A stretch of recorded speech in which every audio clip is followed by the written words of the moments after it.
C'est l'heure du jeu avec les GG sur RMC Story. Les GG offrent 10 000 € cash. Pour remporter vos 5 000 € et offrir 5 000 € à l'association de votre choix, Il suffit de répondre à la question suivante. Combien de temps dure l'émission des Grandes Gueules? A. 3 heures. B. 2 heures. Pour jouer et remporter 10 000 € cash, envoyez A ou B par SMS au 732-16.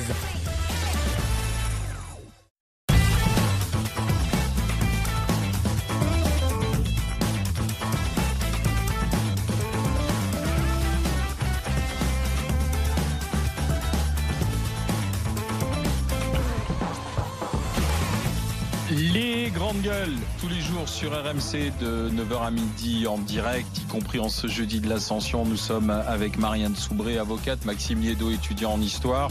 David Dickens, directeur marketing, nous accompagne.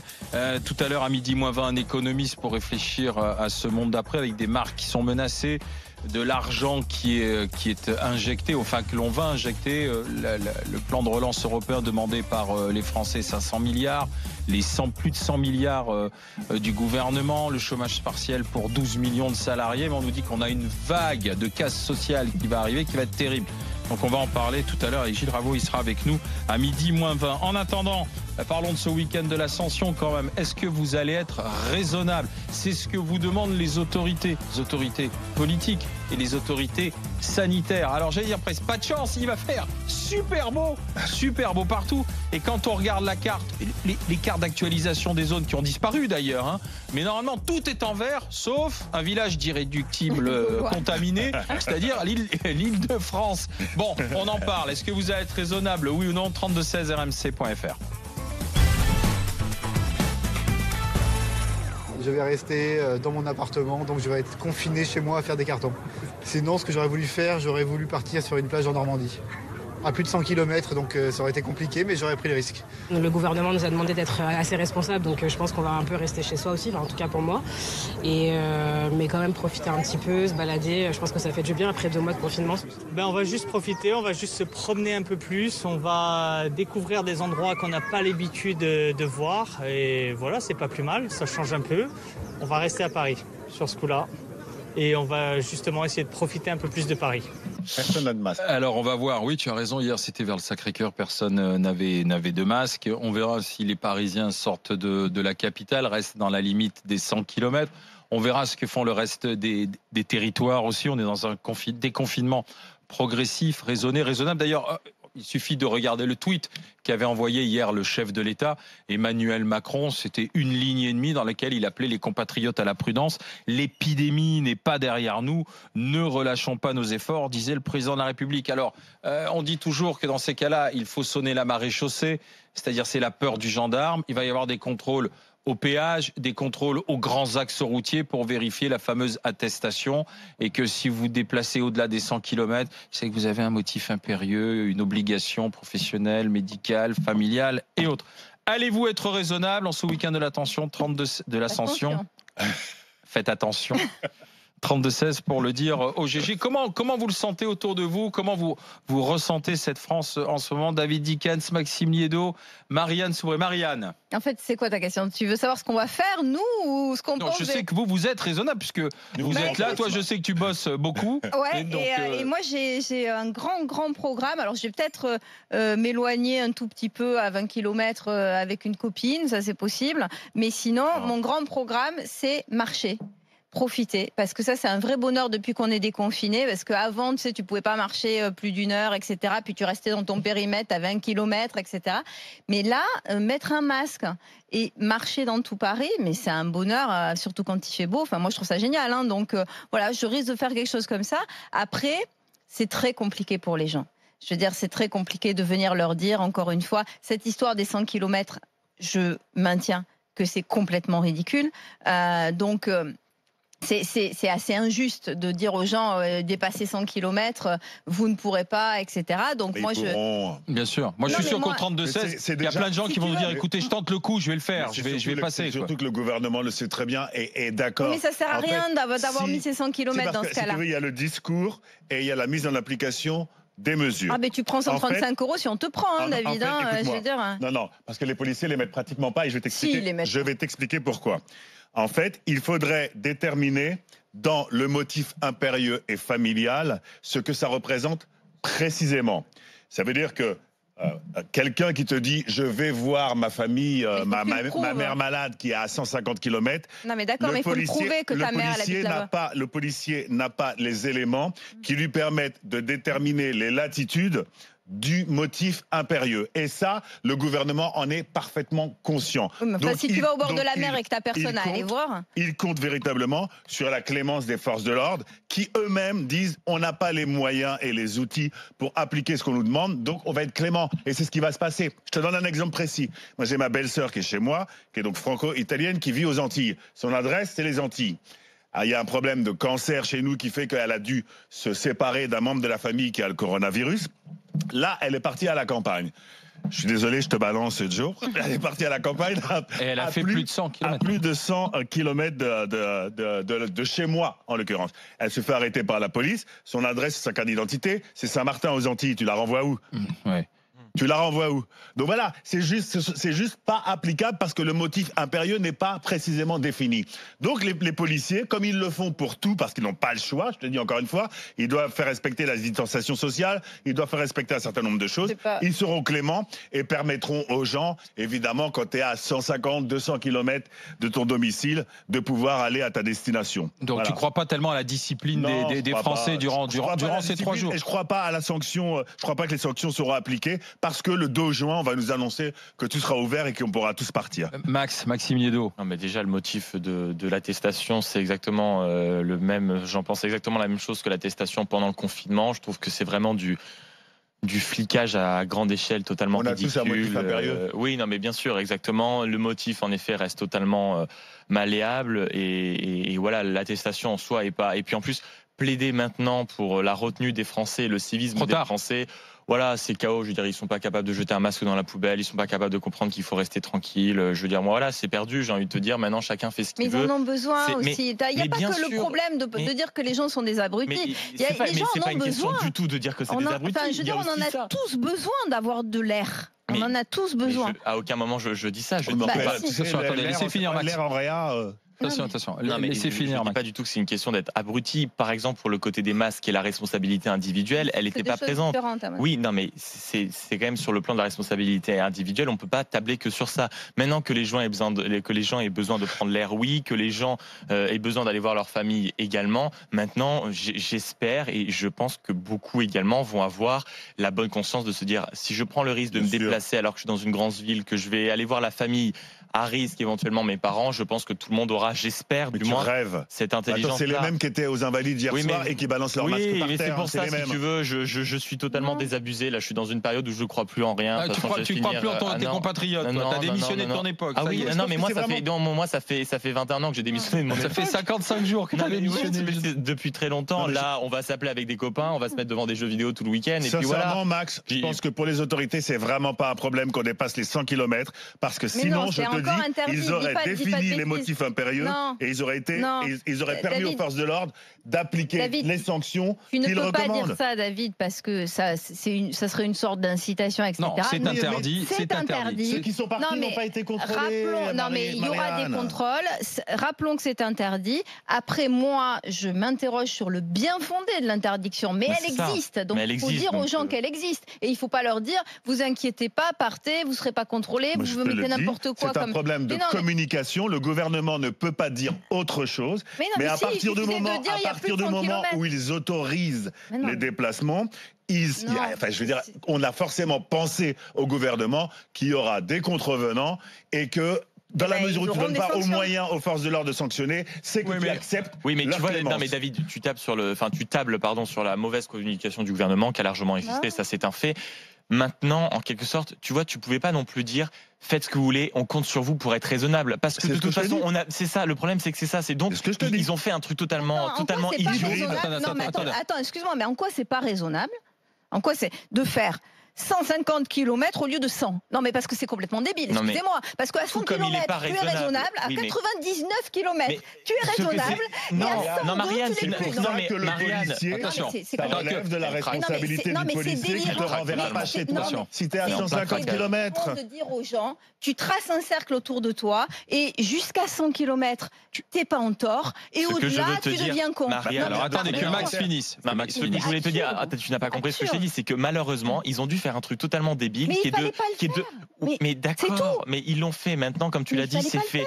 Et quand je vois Jean-Baptiste Lemoyne qui dans le JDD dimanche sort cette phrase magnifique, le cercle des 100 km va s'élargir de façon concentrique, c'est formidable. Mais non, mais c'est formidable. Et tout est là, tout est autour de cette communication, et ça prouve que le politique n'arrive plus à être concret, à tout simplement dire, voilà, écoutez les Français, il faut être raisonnable, déplacez-vous, mais pensez à vos proches, et je pense que beaucoup, je l'espère surtout que beaucoup vont avoir cette intelligence-là, et voilà, je mise un peu dessus. Non, mais attends, là aussi j'aimerais bien comprendre, Max, en quoi se déplacer n'est pas raisonnable. Mais moi, depuis le début. Parce que toi, mais t'as l'air, tu pars du principe, et donc il faudrait que les gens ne bougent pas. Mais non, pas du tout. Mais si, c'est ce que tu viens de dire. Non. Mais moi, je vois pas en quoi se déplacer, quel que soit ton kilométrage, en quoi c'est pas raisonnable. Mais non, dans ce cas-là, il fallait laisser le confinement. Tu sais, c'est bien ce que je te dis, mais ce que je veux te dire. Voulu mettre ces mesures-là en place. Il y a des dispositifs qui auraient permis aux forces de l'ordre c'est en place. Mais arrête avec ça. C'est en place. Il y a des dispositifs. Écoute-moi, Marianne, ce que je suis en train de te dire, c'est que effectivement, on a annoncé cela. Par contre, on n'a donné aucun moyen aux forces de l'ordre de contrôler. Arrête de dire ça. C'est en place. Écoute-moi. Si on avait voulu, on aurait par exemple demandé aux gens d'actionner le compteur de leur voiture, le mettre à zéro quand il part, de pouvoir être contrôlé. Il y a des applications qui permettent, au départ, tu te mets à zéro, et quand le policier t'arrête, tu lui montres quelle distance tu as parcouru. Non, David, tout ça, ça n'a pas été mis en place. Tu te trompes, c'est par rapport à ton domicile. Oui, tout à fait. Non, mais donc. Tu pars de chez toi, tu mets ton compteur à zéro, et on voit quelle distance tu as parcouru. Pas en même temps. Mais c'est dingue, tu comprends pas. D'abord, cette mesure existe. 1. 2. C'est par rapport à ton domicile. Donc, si tu te déplaces, moi, je suis désolée, mais le motif impérieux, il faut déjà le trouver.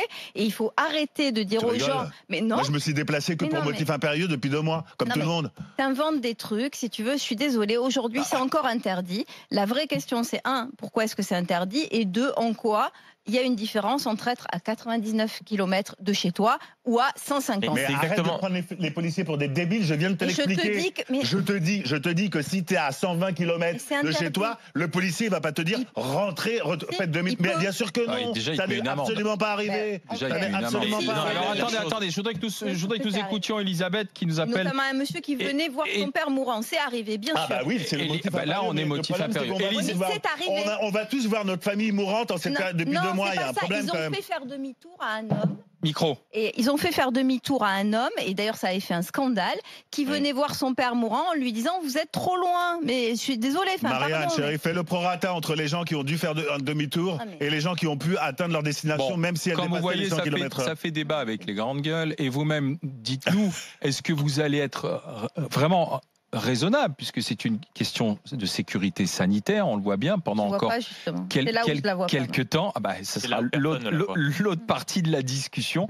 32-16, rmc.fr, Elisabeth du Val-de-Marne, elle va-t-elle être raisonnable ou pas? Est-ce qu'elle va bouger ou pas? On passera un coup de fil à notre GG médecin aussi, Jérôme Marty, parce qu'il y a des questions qui se posent. C'est-à-dire que là, on a on va dire on va être raisonnable, mais il y a le week-end de l'Ascension, et en même temps on a le gouvernement qui dit testez, si tout de suite vous avez des symptômes. Donc d'accord, mais comment tu fais là pendant le week-end de l'Ascension si jamais tu penses que tu as des symptômes et que tu dois tester?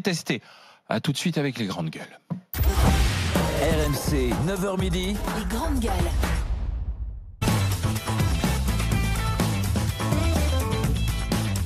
Les GG, les grandes gueules, RMC Story, les grandes gueules avec Marianne Soubré, Maxime Liédo et David Dickens. Allez-vous être raisonnable pour ce week-end de l'Ascension? C'est ce que redoutent les autorités sanitaires, c'est qu'il y a un vrai relâchement. L'intérêt, c'est ce qu'on nous dit, l'intérêt, il est sanitaire. Il ne faut pas que le nombre de contaminations reparte. Si le nombre de contaminations repart, ça risque de retoucher les personnes les plus faibles. Ça retouche les personnes les plus faibles. On risque de nouveau repartir aux urgences, enfin pas aux urgences, au service de réa et saturer. Donc attention, là au moment où on soulage les services de réa, Il faut faire attention. L'intérêt est sanitaire. On est avec Elisabeth du Val-de-Marne. Elle veut intervenir au 32-16. RMC, les grandes gueules. Appelez au 32-16. Bonjour Elisabeth. Bonjour tout le monde, ça va les grandes gueules? Bah oui, Elisabeth. nous sommes là. Écoutez, je suis contente de vous avoir au téléphone déjà parce que c'est une première. Je vous écoute souvent. Alors avant, c'était en voiture parce que je bossais, j'étais beaucoup sur la route. Bah là, maintenant, à la télé, quand je suis pas quand je fais pas la maîtresse à la maison, et voilà. Alors, est-ce que vous allez être raisonnable? Alors, moi, je vais être raisonnable pour plusieurs raisons. Oui, je vais être raisonnable. Je vais pas partir de chez moi parce que déjà, en temps normal, financièrement, les week-ends, je peux pas me le permettre. Et cette année, encore plus. Et de toute manière, même si j'avais gagné au loto, non, je serais pas partie parce que je pense que chacun de nous, on doit être responsable. Et justement, je voulais rebondir sur ce que disait, je me rappelle jamais son prénom, je sais qu'elle est avocate. Marianne. Voilà, excusez-moi de ne pas me souvenir de vos noms. Elle disait tout à l'heure que 150 ou 120, on va pas faire du chichi sur ceci, cela. Je pense que si on nous dit que c'est 100 km, moi l'autre jour j'ai regardé sur mon GPS, alors je savais pas si c'était 100 km vol d'oiseau ou vol kilomètre défini. Compteur. Ouais, kilomètre compteur, merci, voilà. Mais bon, je me suis dit, de toute manière, c'est vrai que je suis dans une ville où j'ai de la chance d'avoir juste derrière chez moi une forêt. Donc, où je peux me balader, un beau cadre, à mi-campagne et à mi-ville. Vous êtes où? Vous êtes à Charenton? Non, je suis à la Queue-en-Brie, c'est les limites 77. On a vraiment une forêt qui relie plusieurs villes avec les enfants. En plus, jusqu'à présent, sauf une fois, on ne croise vraiment personne. Les gens ici ont peur de sortir.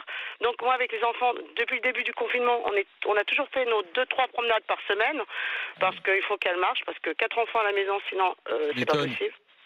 Non mais Elisabeth, je suis absolument d'accord avec vous, mais déjà tout le monde n'a pas forcément le même cadre de vie. Tout à fait, ça je conçois bien. Mais si on dit que pour des raisons sanitaires, les gens ne doivent pas se déplacer, dans ce cas-là, on leur dit même pas 100 km. D'accord. Pas de dérogation, pas d'attestation. Ce que je trouve ridicule. Tout à fait, je suis complètement d'accord. Exactement. T'es d'accord avec moi? Mais non, ce que je trouve ridicule, c'est de nous avoir dit 100 km alors qu'il n'y a pas de différence entre avoir fait 98 km ou 150 pour moi. Non, voilà. Il fallait bien donner un chiffre. Exactement. Non, est-ce que je peux terminer? C'est soit l'un, soit l'autre. C'est dangereux. Et personne ne bouge. Non, voilà. C'est dangereux, pas au-delà de 100 km. Mais non, justement. Ce chiffre d'où? Ça sort de quelle science? Quel scientifique a dit que c'était 100 km? Et parce que Elisabeth, honnêtement, s'il n'y avait pas eu 100 km, s'il n'y avait pas eu cette limite des 100 km, je ne serais pas là aujourd'hui. Eh ben non, je serais parti. Une dérogation, c'est une chose. Une dérogation, c'est une chose. Moi, je vois, j'ai une amie. Elle a ses parents qui ont pas loin de 90 ans. Ils sont à 200 km. Elle me disait, est-ce que je dois aller les voir? Ils me manquent. Ils me disent au téléphone qu'ils vont bien. Mais est-ce que j'ai besoin? Ils ont besoin d'aller voir leurs parents. Moi, j'ai ma maman. Elle est à 5 minutes. C'est super, c'est génial. J'ai mes beaux-parents. Ils sont, on a vu l'autre jour, 105 km. Est-ce que j'y vais ou j'y vais pas? C'est la question aussi. Voyez? Alors, en fait, oui, mais être raisonnable quand Alain vous demande est-ce que vous êtes raisonnable, est-ce que vous allez être raisonnable, la question de savoir c'est si vous aviez la possibilité de partir à 100 km, l'auriez-vous fait? C'était ça sa question. Ou est-ce que vous l'auriez dépassé? Attention. Oui, alors dans ce cas-là, moi j'ai envie d'être raisonnable parce que moi je me dis, bon, le gouvernement nous a sorti un chiffre 100 km, moi je trouve ça ridicule, le chiffre, il est ridicule. Mais je me dis, c'est comme quand je roule à 130. 130, je fais pas 135, je roule à 130. Et ben là, par exemple, j'ai mes beaux-parents qui sont pas loin qui sont à 105 km. Je me dis pourquoi pas changer de paysage, pourquoi pas que les enfants ils aillent voir leurs grands-parents, ils aillent voir leurs cousins et cousines parce qu'ils sont à 105 km. 105 km, personne ne va vous emmerder, Elisabeth. Alors après, en fait, Elisabeth. Mais après, pourquoi pas 106? Alors, Elisabeth, pardon, Elisabeth. Mais ça, c'est le policier qui en décidera, Elisabeth. C'est pas nous, c'est le policier.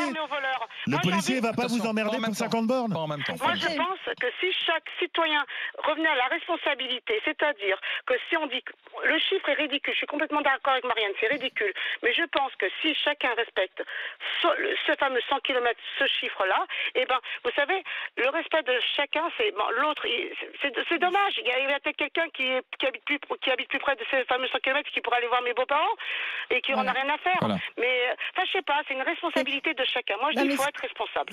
Merci Elisabeth. Moi, je suis quand même totalement fascinée par le fait que depuis tout à l'heure, tu ne veuilles pas comprendre, David. Explique-moi. Mais non, mais c'est quand même impressionnant. C'est d'abord l'interdiction existe. Donc arrête de dire la police, machin. La police, ils ont le droit, s'ils veulent, ils sanctionnent. Non, mais attends, laisse-moi terminer. Je t'en prie. L'interdiction existe. Docteur Marty, dans un instant. 2, si tu ne veux pas que les gens bougent, tu leur dis, vous ne bougez pas. À partir du moment où tu mets un chiffre, c'est cette limite est stupide. C'est soit c'est dangereux, soit c'est pas dangereux. Non mais parce que je vois toi qui comprends pas. Je suis désolé de te le dire. C'est toi qui comprends pas. Je vais t'expliquer pourquoi. Non mais laisse-moi aller jusqu'au bout parce que tu m'interromps depuis tout à l'heure. Avec le docteur Marty pour aller un peu au-delà des 100 km. Non mais tu ne peux. C'est soit c'est dangereux et personne ne bouge. Soit oui, c'est bon, on a compris.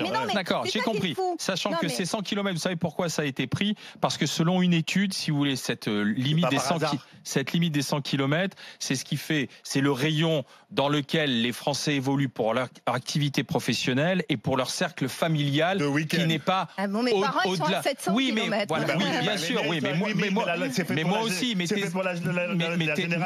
enfants ou tes amis proches ou quoi que ce soit, on a tous au-delà des 100 km, mais le groupe, si tu veux, est dans cette limite des 100 km. Sur cette base, ils ont fait les calculs. Nous sommes avec le docteur Jérôme Marty. Bonjour Jérôme. Salut les granules. Est-ce que tu penses que les Français vont être raisonnables durant ce week-end de l'Ascension?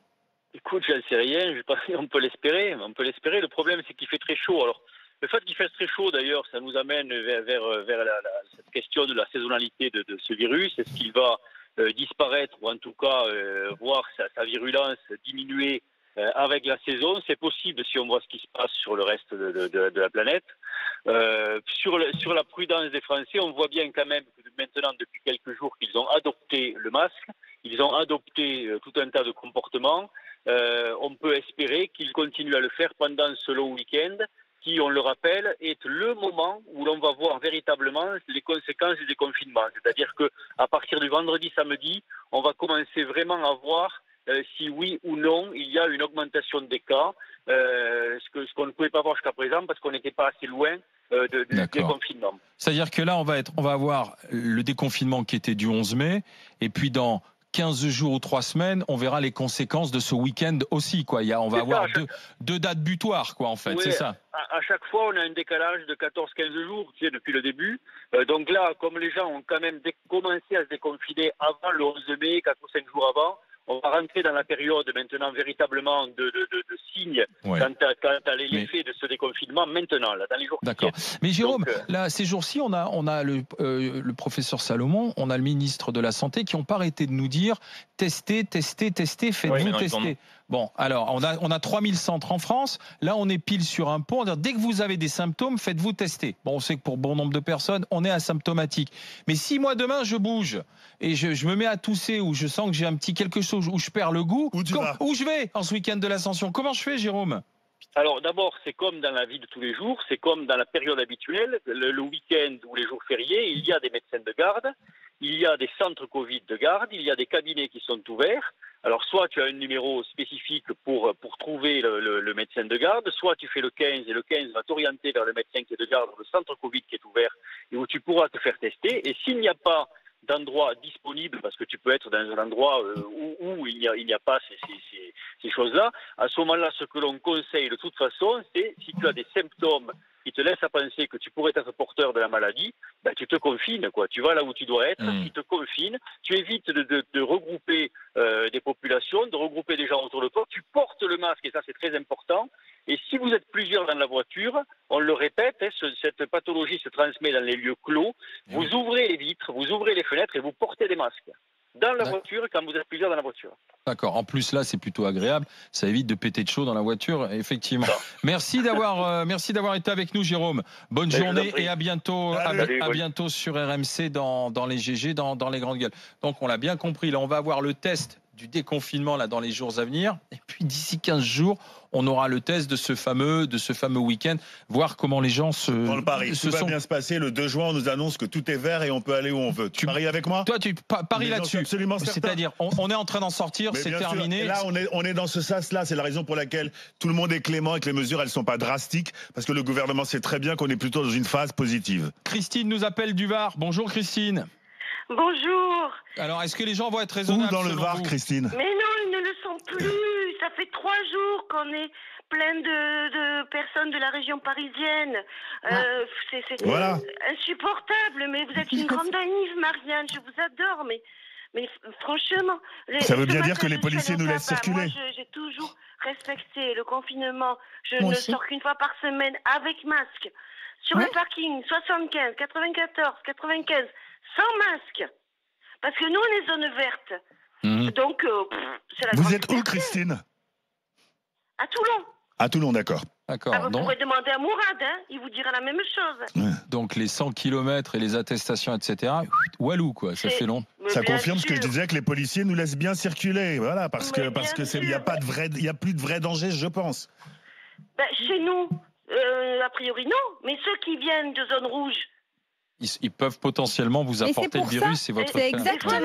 Mais c'est exactement pour ça, et moi je suis d'accord avec vous, Christine, que j'ai toujours pensé qu'on aurait dû ne faire que des confinements par les endroits où il y avait des vrais foyers épidémiques. Donc, mais là c'est fini. Oui, mais on ne refait pas le scénario. Oui, mais, mais si, ils auraient pu faire les 100 km à la limite, rien que pour nous là, et les autres régions rouges. Parce qu'effectivement, moi je ne vois pas pourquoi elle, en zone verte, elle ne pourrait pas faire 500 km. Hein. Enfin, Christine, vous parlez aussi comme s'il n'y avait pas de Varrois qui était monté à Paris ce week-end.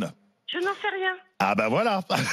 Ça veut dire que non, mais, voilà. Nous on est zone verte, on n'est pas en danger, on n'est pas des dangereux. Ah ben vous en savez rien, il y a des asymptomatiques aussi dans le Var. Moi je suis de Gassin, il y a des asymptomatiques dans le Var aussi qui sont probablement montés à Paris ce week-end. Non mais ils sont tous chez toi. Cela prouverait qu'il n'y a aucun contrôle. Oui. C'est ce que je suis en train de dire. Et s'il n'y a aucun contrôle, c'est que le danger est moindre. Christine, merci d'avoir été avec nous. On va y croire, hein. Oui, on va croiser les doigts. J'ai fait le pari avec Alain. Merci Christine d'avoir été avec nous. Dans un instant, on va parler économie. Juste le temps d'accueillir Éric Brunet qui est avec nous. L'ami Éric pour nous donner le menu de Brunet-Neumann. C'est entre midi et 2 sur RMC. Mon cher Éric, bonjour. Alors, bonjour. On a été sacrément impressionnés, Laurent Neumann et moi, par ce sondage qui dit que 22% des patrons disent qu'ils vont licencier des salariés dans les prochains mois. Et on a décidé de parler avec des salariés. Donc on souhaite aujourd'hui faire antenne ouverte dans Brunet-Neumann et parler avec des gens en leur posant très simplement cette question basique. Avez-vous peur pour votre emploi? Allez-vous être viré, quoi? Parce que 22% des patrons en France, c'est pas rien. Hein. Il y a parfois des grosses boîtes, des boîtes moyennes de plusieurs centaines de salariés. 22% des patrons qui disent je vais licencier, c'est à mon avis un raz-de-marée social-économique. Donc il faut qu'on en parle. Eh ben nous on va continuer d'en parler. Alors 32-16 entre midi et 2 sur RMC avec Brunet-Neumann et nous dans un instant avec l'économiste Gilles Raveau de cette. On appelle ça la vague silencieuse, c'est-à-dire qu'on focalise sur les grandes enseignes, mais à une vague silencieuse de licenciement des petites boîtes, etc. qui va arriver et qui va faire très mal. Restez avec les grandes gueules. RMC jusqu'à midi. Les grandes gueules. C'est l'heure du jeu avec les GG sur RMC Story. Les GG offrent 10 000 € cash. Pour remporter vos 5 000 € et offrir 5 000 € à l'association de votre choix, il suffit de répondre à la question suivante. Combien de temps dure l'émission des grandes gueules? A. 3 heures. B. 2 heures. Pour jouer et remporter 10 000 € cash, envoyez A ou B par SMS au 732-16.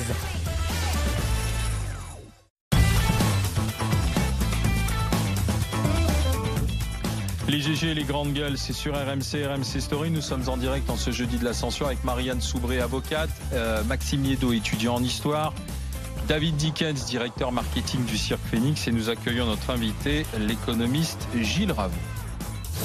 RMC. Le grand oral des grandes gueules. Gilles Raveau, économiste, maître de conférence à l'université Paris 8 Saint-Denis. Donc bonjour, merci d'être là. On a du mal à prédire la deuxième vague de l'épidémie. Il y a des incertitudes, l'affrontement des médecins, oui, elle va avoir lieu si on n'est pas prudent. Non, de toute façon, elle n'aura pas lieu. L'économiste que vous êtes peut-il prédire la vague de licenciement, la vague de la casse sociale, oui ou non? Est-ce qu'elle va avoir lieu? Non, je ne peux pas la prédire, mais oui, je peux l'observer. La France, on prend un seul exemple, mais qui est très important dans notre pays, c'est le tourisme au sens large. Les cafés, les restaurants, les cinémas, les théâtres, l'opéra, tout ça, les festivals, c'est beaucoup d'emplois. Et là, on sait que pour ces emplois-là, pour l'instant, c'est très très largement compromis. ils ont déjà perdu 2 mois, voire 3 mois d'activité. Ça va peut-être être 6 mois, ça va peut-être être plus. Donc là, il y a une casse sociale qui est absolument colossale. Et ça a des effets en cascade sur les familles. Donc rien que dans ce secteur-là, il y a des pertes qui sont énormes. Il y a beaucoup d'entreprises aussi qui sont obligées de réduire leur activité parce qu'il y a des problèmes de logistique, par exemple, qui sont beaucoup plus importants aujourd'hui parce qu'il faut mettre en place des mesures sanitaires. Ça coûte de l'argent, ça prend du temps. Il y a du retard. Il y a tous les stocks qui ont été accumulés pendant le confinement qui font déstocker, des produits qui sont repartis qu'il faut faire revenir. C'est des coûts de transport que vous ne pouvez pas forcément répercuter sur les clients. Donc là aussi, c'est des pertes pour les entreprises. Donc vous voyez, il y a des pertes de partout. C'est pas qu'en France, c'est comme ça dans tout le pays. Donc la vague de licenciements, la vague de chômage arrive, va arriver. C'est quoi? C'est septembre, octobre, novembre? C'est la fin de l'année, en fait. C'est ça? Alors, je sais pas. On est plusieurs à penser qu'effectivement le pire risque d'être septembre, puisque là, il se peut qu'il y ait une espèce de tuilage entre le chômage partiel et les gens qui vont prendre les congés payés, qui seront pas vraiment des congés, mais enfin bon. Ça va permettre de tenir encore pendant peut-être un mois d'été. Le mois d'août, l'activité est toujours ralentie de toute façon, elle sera encore plus d'habitude. Et en septembre, ça va être terrible. Et ce que je voudrais dire, c'est que, contrairement à une idée reçue, en France, on s'occupe très mal des chômeurs. C'est-à-dire que quand vous regardez les pays en comparaison internationale, on dépense pas assez en fait pour les chômeurs.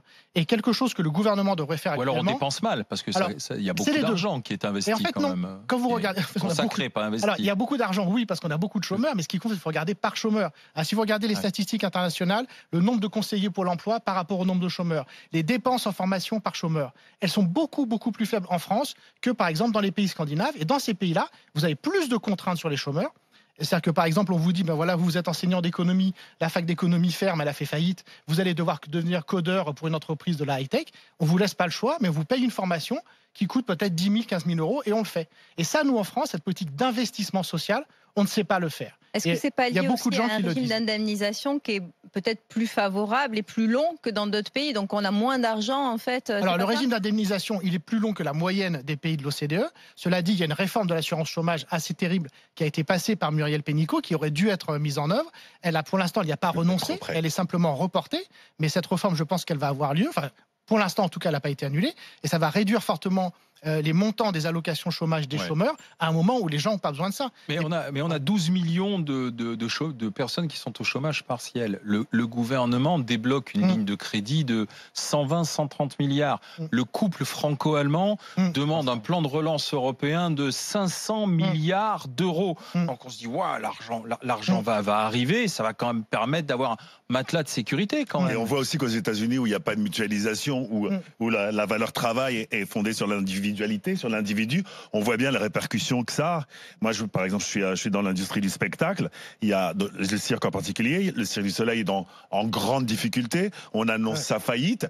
Nous, on a pu mettre notre personnel en chômage partiel avec 84% de la salaire pris en charge. C'est nous qui faisons le complément. Donc, on voit bien quand même que le système qui est mis en place, même si vous considérez qu'il n'est pas vraiment au top pour les chômeurs, est quand même meilleur que dans certains pays de l'OCDE. Alors c'est sûr que dans le petit match qu'il y a en permanence entre les modèles sociaux, on voit bien qu'aux États-Unis, c'est terrible ce qui se passe actuellement, parce que quand vous perdez votre emploi aux États-Unis, vous perdez votre assurance santé qui est fournie par l'employeur, et vous perdez votre retraite qui est fournie par l'employeur. Et j'ai regardé la presse américaine ces derniers jours, ce qui est très drôle, c'est que les hôpitaux américains dans le pays qui a inventé Internet sont absolument perdus justement dans le traitement des données, alors qu'on pourrait croire qu'ils sont dans le big data à fond, parce qu'ils sont sous-équipés, et ils en sont à rechercher sur Facebook les antécédents des malades pour retrouver leur lieu de résidence, leur identité précise, et ils s'envoient des informations par fax. Et c'est la catastrophe, les médecins s'arrachent les cheveux. Voilà, donc c'est pour dire que notre système, vous avez raison, il résiste assez bien. Cet argent dont on parlait, là. Effectivement, il se passe quelque chose qui, je pense, je ne sais pas comment le dire, mais je pense impossible à comprendre pour les gens, parce que même pour un économiste, c'est quasiment impossible aussi, c'est qu'aujourd'hui, paradoxalement, vous savez, ça arrive des fois dans la vie, vous savez, vous allez mal, et puis après, quand vous allez très mal, en fait, ça apporte la solution. Et en fait, là, on a une telle explosion des dettes publiques qu'il y a des institutions qui s'appellent les banques centrales, la Banque Centrale Européenne, qui, elle ne le dit pas trop, en fait, a décidé de financer les États sans limite. Et donc, en fait, avec la dette. Avec la dette. Et donc, en fait, on est rentré dans un truc fascinant qui est l'argent gratuit. Et juste pour vous donner un autre exemple, l'État français aujourd'hui, donc, qui est très endetté avec la crise, là, il s'endette tout le temps. Tous les jours, vous allez sur le site de l'agence France Trésor. Non. On y va tous, hein, c'est assez sympa. Et vous pouvez regarder les taux d'intérêt. Vous pouvez regarder les dernières adjudications, comme on dit, 0%. en pleine crise du Covid, avec notre dette qui explose, on emprunte à 0%. Ce qui veut dire qu'actuellement, je finis juste, l'État français gruge les gens qui lui prêtent, puisque avec l'inflation, il va rembourser moins que ce qu'il a emprunté. Donc aujourd'hui, le rapport de force pour la France, c'est pas vrai pour tous les pays. L'Italie, c'est beaucoup moins net. Mais pour la France, le rapport de force est du côté de l'État, alors que la dette explose. Mais est-ce que ça suffira, juste à faire redémarrer l'économie, à faire en sorte... Bon, alors vas-y, mais que ça reparte tranquillement. Si vous voulez, le terme de crise est un petit peu galvaudé parce qu'on a une crise sanitaire, une crise sociale, une crise politique, une crise économique, on a une crise financière. Donc ça ne résonne pas véritablement chez nous en bout de chaîne. Donc je voudrais savoir ce que concrètement ça va signifier, cette crise que vous nous annoncez, pour les foyers au quotidien. Et souvent, en face de cette crise, on nous parle de la planche à billets. La planche à billets, ça apparaît pour nous comme une baguette magique. Et là, j'aimerais savoir aussi, concrètement, comment cette planche à billets peut pallier cette crise que vous nous annoncez. Bon, écoutez, je suis content d'être invité pendant 2 heures parce qu'il va me falloir à peu près ça pour vous répondre. Sur la première question, juste un exemple, moi je suis prof de fac. Bon, là, il y a plein d'étudiants qui ne vont pas pouvoir avoir de boulot d'été, pendant l'été. Ah oui. Et bien ces étudiants-là, leurs études, c'est terminé. Parce que s'ils n'ont pas 2 000, 3 000 euros devant eux en septembre pour commencer l'année, payer les frais, les bouquins, les frais d'inscription, ils ne peuvent pas. Et on ajoute à ça ceux qui n'ont pas eu la capacité de se loger dans les résidences étudiantes et qui n'ont pas vu leur loyer séché ou annulé. Exactement. Et là, ça pose un énorme problème, mais personne n'en parle. C'est ça, il y a plein de témoignages sur la pauvreté étudiante. Et pour les foyers, il y a des entreprises, c'est sûr, on sait qu'il y a des entreprises, en fait, c'est pas encore officiel, mais en fait, qui ont fait faillite. Alors, si elles n'ont pas totalement déconfiné, ça ne se fait pas officiel, mais elles ont fait faillite. Et donc, ça, c'est pour les gens, ils vont perdre leur emploi. Et puis, il y a tous les plans sociaux qui sont annoncés. Et en quoi cette planche à billets peut être la solution qui nous épargnera tout ça? Alors, la planche à billets, concrètement, comment c'est? Je tente un exploit. Donc, l'État, il émet des obligations, qui sont des titres où il dit, la personne qui achète cette obligation, je lui rembourse 10 milliards d'euros dans 10 ans. Et la Banque centrale, elle a un pouvoir fascinant, c'est qu'elle crée de la monnaie autant qu'elle veut. C'est la fameuse planche à billets. Donc, il ne faut pas croire que les banques centrales créent de l'argent à partir de leur stock d'or qu'elles ont dans leur caisse, même si elles ont des stocks d'or. Elles créent de l'argent comme elles veulent. Et ça, je vous le dis, c'est un fait qui n'est pas enseigné à l'école, mais qui le devrait, parce que c'est assez fascinant. Et donc, ensuite, la Banque centrale européenne, elle utilise ces billets qu'elle crée autant qu'elle veut pour acheter les titres ou racheter les titres sur les marchés financiers des États. Donc c'est ça la planche à billets. Et ça peut nous sauver. C'est elle qui nous sauve. Elle nous sauve déjà. D'accord. Alors, 2 questions. Marianne Soubré, Maxime Yeddo. Alors, vous avez commencé en parlant justement des secteurs qui seront sinistrés, notamment tourisme, restauration, etc. On voit que l'État quand même se tourne vers les restaurateurs et le tourisme parce qu'il y a. Mais la culture, est-ce que vous pensez qu'il faudrait une vraie politique nationale? Là, c'est même la question que je pose pour David. Une vraie politique nationale de la culture. On voit que le statut des intermittents, ils ont quand même essayer de les préserver pendant un certain temps, mais est-ce que vous pensez qu'on doit remettre aussi de l'argent là? Parce que j'ai peur que ce secteur-là également s'effondre. Oui, tout à fait, mais là je donnerai juste un exemple, c'est que le secteur de la culture, il a beaucoup souffert d'une décision qu'on a un peu oubliée d'Emmanuel Macron au début de son quinquennat, c'est les emplois aidés. C'est ça. Parce que Emmanuel Macron avait toute une idéologie dans la tête selon laquelle les emplois aidés c'était pas efficace, parce qu'on constatait qu'effectivement les gens qui occupent ces emplois, et ben ensuite ils ont du mal à avoir des vrais emplois. Mais en fait, pour plein de raisons, c'est des gens qui sont en difficulté personnelle, qui ont des difficultés psychologiques, des difficultés matérielles, des gens qui sont exclus de l'emploi depuis longtemps. Il faut savoir que les emplois aidés, c'est des emplois qui sont très mal payés, qui coûtaient en fait rien du tout à la puissance publique par rapport à d'autres politiques. Et ces emplois aidés étaient massivement utilisés dans le domaine de la culture, dans les bibliothèques municipales, dans l'aide aux devoirs, dans les entreprises d'insertion, dans les troupes de théâtre, etc. Donc là, déjà, une chose que pourrait faire Emmanuel Macron, et je ne vais pas vous donner les chiffres, mais par rapport aux masses dont on parle actuellement, c'est rien du tout, c'est de refaire une politique massive d'emploi aidé. Et une autre possibilité, mais c'est peut-être compliqué d'un point de vue logistique, c'est que je me dis que pour les jeunes, parce que ce qui est dramatique, alors j'ai de la peine à le dire, mais toutes les études économiques sont très claires. C'est-à-dire que lorsque vous rentrez sur le marché du travail pendant une période de forte récession, vous le payez toute votre vie. Vous le payez toute votre vie. C'est-à-dire. Comment ça? Parce que, je vous explique, c'est simple. Imaginons, là, vous êtes diplômé maintenant. D'accord? Vous allez avoir votre diplôme. En septembre, il n'y a pas de boulot. Vous ne trouvez pas de boulot. Il y a plein de gens qui vont rester sur le carreau. Ça reprend progressivement. Quand arrive mai 2021, qu'est-ce qui se passe? On embauche ceux qui sont diplômés en mai 2021 et vous restez derrière. Et donc, les gens, les jeunes... Donc, vous avez toujours un train de retard. Vous avez toujours un train de retard que vous ne rattrapez jamais. Et sur l'ensemble de votre vie active, c'est des sommes colossales. Maxime Yeddo. Par rapport aux étudiants, notamment, vous avez répondu par les 2 dernières interventions. Et il y a quand même une chimère, peut-être, ou pas, vous allez me le dire, qui revient régulièrement pour financer le fameux monde d'après, c'est l'ISF, alors que c'était déjà proposé quand même largement avant. Thomas Piketty en fait son sujet de tribune dans Le Monde toutes les semaines. Il en a même fait une dans Libération hier, qui explique qu'avec un certain ISF que lui imagine j'imagine, ça pourrait rapporter 10 milliards d'euros par an. Est-ce que pour vous, c'est une idée en fait qui se tient, qui est possible, réalisable et envisageable? Moi, je pense que c'est envisageable. Je pense que c'est intéressant de regarder ce qui s'est passé avec la suppression de l'ISF. La suppression de l'ISF. Voilà, la conversion, vous avez conversion de l'impôt sur la fortune en impôt sur la fortune immobilière. 5 milliards. C'était 5 milliards par an et on est tombé à peu près 1,9 milliard avec l'impôt sur la fortune. 1,9 milliard en 2019. Voilà, on a perdu 3 milliards à peu près. Juste, qu'est-ce que c'est 3 milliards? Juste pour donner un ordre de grandeur, quand Agnès Buzyn a annoncé son plan pour l'hôpital, ça paraît loin, déjà en novembre 2019, c'est pas si vieux, elle avait débloqué 1,5 milliard sur 3 ans. Sur 3 ans, donc 500 millions par an. Vous voyez, 3 milliards, c'est pas si peu d'argent. Et donc, quand Emmanuel supprime Emmanuel Macron. Quand Manu. Oui, pardon, excusez-moi. Une familiarité d'un coup. Non, mais c'est vrai, ouais, exactement. Donc, quand il supprime l'ISF, il fait quelque chose qui n'est pas une décision majeure en France. Je veux dire, il n'y a aucun économiste, vous ne pouvez pas dire que l'ISF c'est un énorme problème ou c'est une énorme solution, puisque c'est un petit impôt par rapport aux autres impôts. D'accord. Mais on était un des derniers à l'avoir en Europe. C'est vrai. C'était symbolique. Voilà, mais parce qu'il y a une concurrence. Oui, c'est pas que symbolique. Regardez les chiffres réellement constructifs. Non, mais ce que je veux dire, c'est qu'est-ce que ça a donné l'ISF? Ça a notamment, regardez, le fait qu'il n'est pas remis quand il y a eu les gilets jaunes. Ça a duré des mois. Ça a bloqué les commerces pendant des mois. Là, vous avez des milliers d'entreprises qui ont fait faillite. Et dans les faillites, par exemple, de chaînes de vêtements actuellement, les gilets jaunes, ça a été le premier coup de canif. La halle, notamment. La halle aux chaussures qui les a fait tomber. Et ensuite, il y a eu 2 conflits sociaux aussi que le gouvernement, à chaque fois. Qu'est-ce qui s'est passé? Le gouvernement a refusé de discuter. On ne parle même pas de négocier, de discuter. Il y a eu un mépris du gouvernement total pour tous ces mouvements-là. Là, vous n'êtes plus dans l'analyse économique. Vous êtes dans l'analyse partisane et clanique. Je suis totalement dans l'analyse économique parce que quand des commerces, ce que je vous dis, quand des milliers de commerces font faillite, parce que le centre-ville est occupé par les gilets jaunes, si vous êtes un gouvernement, je suis désolé, intelligent, vous essayez de trouver une solution au problème. Vous avez oublié de mentionner que c'était des manifestations interdites par les préfectures à ce moment-là, et donc ils n'auraient pas dû avoir lieu. Donc c'est dans ce sens-là que je dis que vous êtes dans une posture clanique. Sur l'ISF, le sens de ma question, et c'est vraiment une interrogation, est-ce qu'il n'y a pas une réelle chimère en France, et peut-être une idée qui est totalement fictive? Non, mais déjà, et l'idée qu'en réalité, les riches ne paient pas assez d'impôts. Il y a quand même ça qui revient. Oui, mais déjà, c'est une réalité économique. Gilles Raveau. Alors, c'est un débat théologique, mais je voudrais juste rajouter 2-3 faits. Il faut regarder un peu l'ensemble de la fiscalité.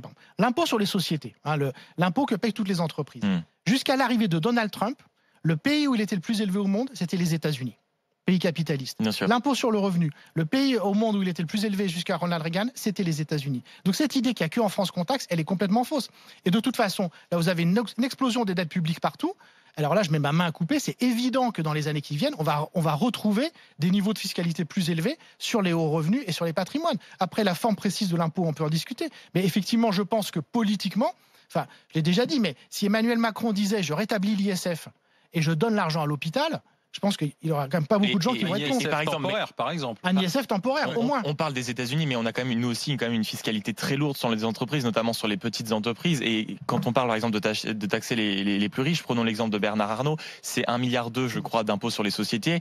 Et ça représente quand même 50% de ses impôts, alors que c'est seulement 10% de son chiffre d'affaires en France. Donc, est-ce que il ne faut pas davantage, peut-être mieux repenser la fiscalité et mieux la répartir? Oui, mais en fait, surtout en temps de crise. Quand on voit que les grands groupes internationaux, eux, bénéficient quand même de. Non, mais voilà. Il y a plusieurs choses. D'abord, là, vous avez raison, c'est que le taux d'imposition sur les petites entreprises est en moyenne plus élevé que celui sur les grandes entreprises. Voilà. Ça, c'est un problème. Mais d'autre part, il faut voir qu'on a baissé beaucoup d'impôts récemment. Emmanuel Macron, justement, il a baissé l'impôt sur les sociétés. Il a mis en place la flat tax qui diminue les impôts sur les revenus financiers. Et il a poursuivi la politique qui, de l'avis général des économistes, est désastreuse, ce qui est le CICE, le crédit d'impôt compétitivité emploi, qui coûte 20 milliards d'euros par an, 20 milliards par an, et qui crée très peu d'emplois. Vous l'avez évoqué, il va y avoir une vague qui va arriver, notamment dans le petit tissu entrepreneurial. C'est celui qui va avoir du mal à résister. Puis il y a les grands noms, les grandes enseignes, enfin les grandes marques. Tentez de vous dire Renault, Air France, Airbus. Alors ces entreprises, est-ce qu'il faut les soutenir? Est-ce que l'État doit être là? Ou après tout, se dire, il peut y avoir de la casse, mais derrière, elles ont la capacité à se restructurer et à se relancer. Qu'est-ce qu'on doit faire, Gilles Raveau, alors d'abord, je pense que ce qu'il faut dire, c'est qu'on a vraiment un très gros problème collectif. C'est qu'on ne mesure pas bien le pouvoir d'achat dans notre pays. Alors, je ne vais pas être trop technique, mais ça va répondre tout à fait à votre question. L'indice des prix, tel qu'il est mesuré par l'INSEE, sous-estime complètement la hausse du prix du logement. Dans l'indice des prix, le coût du logement, c'est 7% de l'indice. 7% de l'indice. alors que dans votre budget, c'est 30 ou 40%. Ah oui. C'est une erreur d'appréciation. C'est pas une erreur. Alors, c'est une analyse, si vous voulez, un peu théorique, parce qu'en fait, ils excluent les propriétaires. Donc, ils considèrent que quand vous vous endettez, c'est ce qu'on appelle en économie un investissement, c'est pas de la consommation. Et donc, ça disparaît de votre budget. Donc, vous voyez, c'est complètement absurde. Et donc, des chaînes comme la Halo Chaussures, une des raisons pour lesquelles elles sont en faillite, c'est parce qu'il y a une stagnation du pouvoir d'achat. De même, Renault, c'est gentil, la Zoé, c'est sympa, c'est 32 000 € la Zoé. Qui peut acheter la Zoé? Donc, et le problème, c'est que tous les gouvernements, notamment, ont les yeux sur les chiffres de l'INSEE qui vous disent que tous les ans, quand vous regardez les chiffres de l'INSEE, tous les ans, le pouvoir d'achat augmente. Tous les ans. Donc, ils pensent que c'est bon. Mais en fait, c'est pas bon parce qu'il y a une erreur de mesure qui a des effets catastrophiques. D'autre part, en partie, il faut laisser effectivement, on est dans une économie de marché, donc il y a des entreprises qui vont faire faillite, c'est le marché. Et d'autre part, ce que le gouvernement devrait faire, à la fois ça va vous plaire pour des raisons économiques et politiques, c'est des contreparties. Vous voyez bien l'incompréhension que ça suscite généralement dans la population quand vous lâchez 7 milliards de prêts pour Air France, quand vous lâchez 5 milliards pour Renault, que d'autre part, effectivement, les petites entreprises, les commerces, eux, évidemment, vous leur prêtez pas ces sommes-là, c'est bien normal. Vous les aidez beaucoup moins. Donc, on refait la grosse erreur de 2008. On aide les gros, on laisse tomber les petits. Et politiquement, c'est désastreux. Et ça m'inquiète énormément. Parce que une entreprise qui n'a pas fait des bénéfices l'année précédente ne bénéficie pas de ce prêt garanti. Or, on sait très bien que la SNCF et Air France sont endettés pour des montants faramineux et bénéficient de ces supports. C'est insupportable. La Toulousaine que je suis, c'est à quel point, en réalité, aider un gros, c'est aussi tous les sous-traitants, parce que je veux dire, ce qui va y avoir, parce qu'il y a les sous-traitants de Renault, mais il y a les sous-traitants d'Airbus, etc. Enfin, ce qui va y avoir, ce sont les cascades. C'est peut-être pas les gros d'ailleurs qui vont mourir, parce qu'on va peut-être aider les gros justement, on va peut-être aider Renault, mais qui va aider les sous-traitants de Renault, etc. On aide les gros parce que ce sont des milliers d'emplois. C'est comme ça qu'on l'interprète. Bien sûr. Mais c'est ça. Mais bon, il y a aussi, il faut pas se mentir. Ce sont les PME, les TPE qui font vivre le pays. Non, mais il y a aussi une sociologie, c'est que les gros, c'est des gens avec qui les ministres ils dînent. Ils dînent pas avec le garagiste du coin. Je veux dire, moi non plus, mais ils dînent avec le PDG d'Airbus. Vous en connaissez. Enfin voilà, bon. Donc vous voyez, c'est aussi simple que ça. Donc ils sont plus sensibles à leurs demandes. Alors, ils peuvent écrire à leurs députés. Et simplement, par contre, sur l'aviation, il faut dire les choses. Mais là, tout le monde le sait. Moi, j'ai j'ai 2 cousins qui travaillent dans l'aéronautique, qui sont ingénieurs, etc. Bon. L'aéronautique n'est quand même pas un secteur d'avenir. C'est-à-dire que cette question écologique. Allez dire ça à Toulouse. Bah oui, mais je sais bien que ça a des effets dramatiques. Ça abandonnait le fameux modèle A380. Mais voilà, exactement. Mais alors, ça veut dire que vous croyez au monde. Ça veut dire que vous croyez au monde d'après, parce que vous dites c'est pas un secteur écologique, l'aéronautique. Vous croyez au monde d'après qui sera plus vert ou plutôt plus vertueux. Mais en fait, l'aéronautique, déjà, c'est un secteur en fait qui fausse la concurrence, puisque notamment sur le carburant, le kérosène n'est pas taxé, alors que si vous déplacez en train ou si vous déplacez en voiture, il y a des taxes. Donc en fait, la concurrence est déjà faussée. Il y a plein de lignes qui ne devraient pas exister. Il y a plein de lignes intérieures en France qui ne devraient pas exister. Tout le monde le sait. Vous gagnez 5 minutes entre le temps d'aller à l'aéroport par rapport au train qui va de centre-ville à centre-ville. Tout ça, c'est des mauvais choix qui ont été faits. Et si vous voulez, là, pour le coup, c'est pas un truc de croyance. Moi, je suis pas spécialiste du climat, mais toutes les études qui nous tombent sur la tête toutes les semaines nous indiquent qu'on va vers une crise écologique majeure, que tous les jours, les chiffres sont de plus en plus effrayants. Je ne sais pas si vous avez vu une dernière étude qui dit que dans 50 ans, la moitié de l'humanité va connaître des canicules à 50 degrés un an sur deux. Enfin, ça, si vous voulez, quand on en sera là, et ça va arriver beaucoup plus vite que ce qu'on croit, on va beaucoup moins se poser la question de l'aviation. Est-ce que dans un monde idéal, on pourrait imaginer, puisque vraiment la question du chômage va être centrale dans les mois et années à venir, est-ce qu'on pourrait imaginer qu'une exonération totale ou forte pour les entreprises comme les miennes, TPE, PME, pour faciliter l'engagement et l'embauche, est-ce que c'est quelque chose qui est envisageable et est-ce que ça aurait des effets significatifs sur le poids de la crise à venir? Moi, je suis tout à fait pour qu'il y ait une fiscalité qui soit différenciée en fonction de la structure des entreprises. C'est déjà en partie le cas, notamment les seuils sociaux, par exemple, sont différents. Et c'est logique parce que quand vous êtes une petite entreprise, vous n'avez pas un directeur de la comptabilité, vous n'avez pas un directeur marketing, vous avez des structures différentes. Après, je pense que quelque chose qu'on pourrait essayer de faire qui ne coûterait pas d'argent, c'est d'améliorer le service public rendu aux entreprises. Je pense qu'il y a beaucoup de petites entreprises qui ont besoin de conseils juridiques, qui ont besoin de conseils fiscaux. Et là, sur les territoires, notamment la direction départementale du travail, l'inspection du travail a un grand rôle de conseil. Ça pourrait aussi servir à ça. Merci de ces explications claires. Gilles Raveau, économiste. Merci de passer par les GG. On se retrouve demain, 9h midi. Gilles William Goldnadel, avocat. Étienne Yebig, éducateur. Fatima Idnoua, prof de français. Et nous serons avec Nicolas Dupont-Aignan, président de Debout la France. Il était à Matignon hier pour parler des élections municipales. Passez une bonne journée et rendez-vous demain dès 9h en direct sur RMC, RMC Story. RMC. Alain Marchal, Olivier Truchot. Les grandes gueules.